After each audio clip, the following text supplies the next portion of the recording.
List ఇవ్వడం జరిగింది.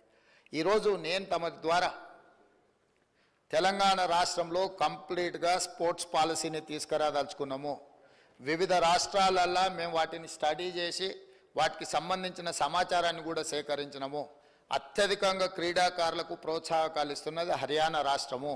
అంటే అర్జున్ అవార్డీస్ కానీ ఇతర ఏ అవార్డీస్ అయినా ఇతర మెడల్స్ ఏం తీసుకొచ్చినా ఆటోమేటిక్గా వాళ్ళకి సహాయం అందించే విధంగా ఒక పాలసీ ఉన్నది. అంటే ఆర్థిక సహాయం కావచ్చు, లేకపోతే ఇల్లు కట్టుకోవడానికి కావచ్చు, లేకపోతే వాళ్ళకు ప్రభుత్వంలో ఉద్యోగాలు ఏ స్థాయి ఏ మెడల్ వస్తే ఏ విధంగా వాళ్ళకి ప్రభుత్వంలో ఉద్యోగ అవకాశాలు కల్పించాలనో హర్యానా స్టేట్లో బెస్ట్ పాలసీని అడాప్ట్ చేసుకున్నారు అధ్యక్ష. మేము అందుకే ఈరోజు హర్యానా, పంజాబ్ ఇతర ప్రాంతాలలో బాక్సింగ్ రిలేటెడ్ కానీ అదర్ రిలేటెడ్ క్రీడలలో రాణించిన వాళ్ళకి ఏ విధంగా ప్రభుత్వం ప్రోత్సాహకాలు ఇస్తున్నదో వాటన్నిటిని కూడా మేము స్టడీ చేస్తున్నాం. వచ్చే సమావేశాలలో స్పోర్ట్స్ పాలసీని సభలో చర్చకు పెట్టి మిత్రుడు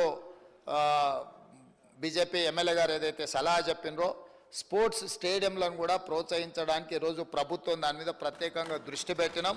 వీలైనంత మేరకు మండలానికి ఒక మంచి మినీ స్టేడియంను నిర్మిస్తే నిజంగానే ఉపయోగం ఉంటుంది.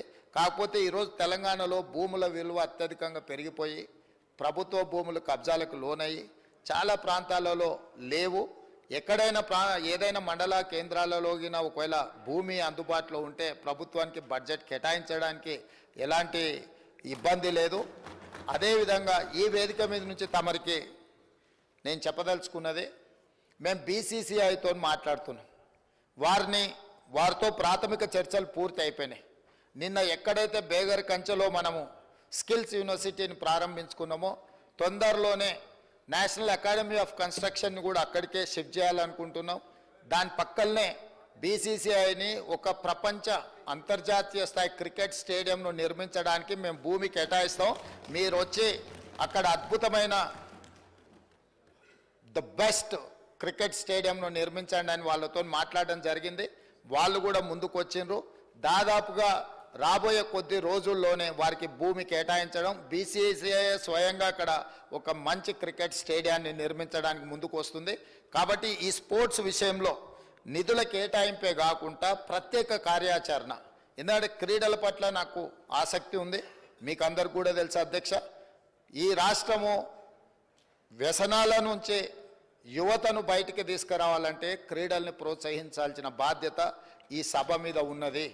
మన అందరం కూడా ఏకగ్రీవంగా మీరు ఏం సలహాలు సూచనలు ఇచ్చిన క్రీడలకు సంబంధించి తప్పకుండా ఆ స్పోర్ట్స్ పాలసీలో మీరు సజెషన్స్ ఇవ్వండి, వాటిని అడాప్ట్ చేసుకుంటాం. ఆల్రెడీ ఉన్న స్టేడియంలో మీకు యూసుఫ్గూడలో కోట్ల విజయభాస్కర్ రెడ్డి స్టేడియం ఉంది, అది ఇప్పుడు సినిమా ఫంక్షన్లకు అంకితం అయిపోయింది. గచ్చిబౌలిలో ఉన్న స్టేడియంలో పెళ్లిళ్లకు పేరంటాలకు పోతున్నాయి. సరూర్ నగర్లో కట్టిన అద్భుతమైన స్టేడియం అన్నాడు కాంగ్రెస్ పార్టీ ఉన్నప్పుడు, ఈరోజు రాజకీయ పార్టీ సభలకు సమావేశాలకు ఉపయోగిస్తున్నారు. హైదరాబాదు నగరంలో ఇప్పుడు ఎల్బీ స్టేడియంలో కూడా మనం క్రీడలు తగ్గినాయి, రాజకీయ కార్యక్రమాలు పెరిగినాయి. సో ఒక గత ప్రభుత్వాలు ఒక స్పోర్ట్స్ పట్ల ఒక ఎకో సిస్టమ్ ఏదైతే డెవలప్ చేసినరో ఆ ఎకో సిస్టమ్ అంతా కూడా ఇప్పుడు దెబ్బతింటున్నది. కాబట్టి వీటన్నిటి మీద కూడా ప్రత్యేక కార్యాచరణ తీసుకురావాల్సిన అవసరం ఉంది. వాటన్నిటిని కూడా మనం అప్గ్రేడ్ చేసుకొని కొత్తగా విద్యార్థులకు క్రీడల పట్ల ఆసక్తిని పెంచాల్సిన బాధ్యత ప్రభుత్వం మీద ఉన్నది. ప్రభుత్వం బాధ్యత తీసుకోవాలనుకుంటుంది.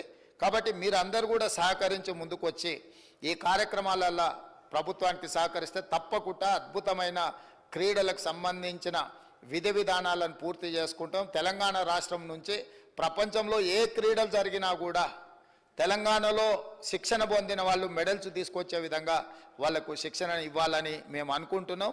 మీ మద్దతు ఉండాలని కోరుకుంటున్నాం అధ్యక్ష. అదేవిధంగా ఇంకొక చిన్న విషయం అధ్యక్ష,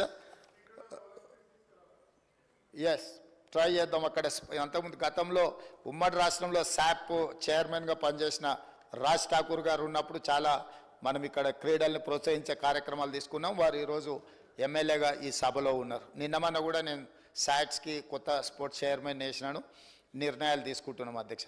అదేవిధంగా కునంనేని సాంబశివరావు గారు రెండు ప్రతిపాదనలు ఎందుకు ఇక్కడ ప్రస్తావిస్తున్నంటే, సురవరం సుధాకర్ రెడ్డి గారు సీనియర్ మోస్ట్ పార్లమెంటేరియన్, ప్రజా జీవితంలో సుదీర్ఘకాలం వారు పనిచేసినారు, కమ్యూనిస్టు పోరాటాలలో పాల్గొన్నారు.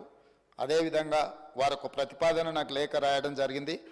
సాంబశివరావు గారు సభలో ప్రస్తావించారు కాబట్టి వారు రాసిన దాంట్లో తెలంగాణ వైతాళికుడిగా పేరు పొందిన బహుముఖ ప్రజ్ఞశాలి గోల్కొండ పత్రిక సంపాదకులు రచయిత పరిశోధకులు శ్రీ సురవరం ప్రతాప్ రెడ్డి గారి పేరు తెలుగు విశ్వవిద్యాలయానికి పెడతామని గతంలో కేసీఆర్ గారు మాట ఇచ్చిండ్రు.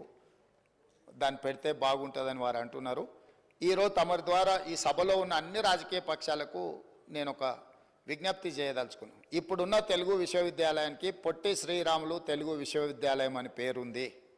మరి ఇప్పుడే టీఎస్ నుంచి టీజీకి మారిస్తేనే కొంతమంది మిత్రులు ఇది ఇటు మార్చి ప్రభుత్వాలు మారంగానే పేర్లు మారిస్తే ఎట్లా అనే చర్చ వచ్చింది. కానీ కాంగ్రెస్ పరంగా సురవరం ప్రతాప్ రెడ్డి గారి తెలంగాణ రాష్ట్ర విముక్తి పోరాటంలో కానీ వారు చేసిన సేవల్ని కాంగ్రెస్ పార్టీకి ఎలాంటి బెసజాలు లేవు. వారు ఒక గొప్ప కవి, వారు రచనలు గోల్కొండ పత్రిక నాటి తెలంగాణ సాయుధ రైతాంగ పోరాటంలో తెలంగాణ విముక్తిలో అత్యంత కీలక పాత్ర పోషించారు. ఈ సభలో అన్ని రాజకీయ పక్షాలు ఒప్పుకుంటే మాకు ఎలాంటి అభ్యంతరం లేదు తెలుగు విశ్వవిద్యాలయానికి సురవరం ప్రతాప్ రెడ్డి గారి పేరు పెట్టడానికి. రెండవది, ఈ సెక్యూరిటీ గార్డులు, క్లాస్ 4 ఎంప్లాయీస్, పోలీస్ హోంగార్డులు రోజు 10-12 గంటలు నిలబడాల్సి ఉంది. వారికి కూర్చునే హక్కు చట్టము సవరించాలని కూడా ఇంకొక ప్రతిపాదన సురవరం సుధాకర్ రెడ్డి గారు పంపించారు. నిజంగా తమిళనాడులో ఈ చట్టం అమలు జరుగుతుందా? అమలు జరగడానికి ఏమేమి విధి విధానాలు అక్కడ తీసుకొచ్చిండ్రు? మా ప్రభుత్వం తప్పకుండా వాటిని పరిశీలిస్తుంది. సాధ్యాసాధ్యాలను చూసుకొని ఒకవేళ అమలు చేసే అవకాశం ఉంటే మాత్రం ఈ ప్రభుత్వానికి ఎలాంటి అభ్యంతరం లేదు. తప్పకుండా మా సహచర మంత్రివర్గ సభ్యులతో మాట్లాడి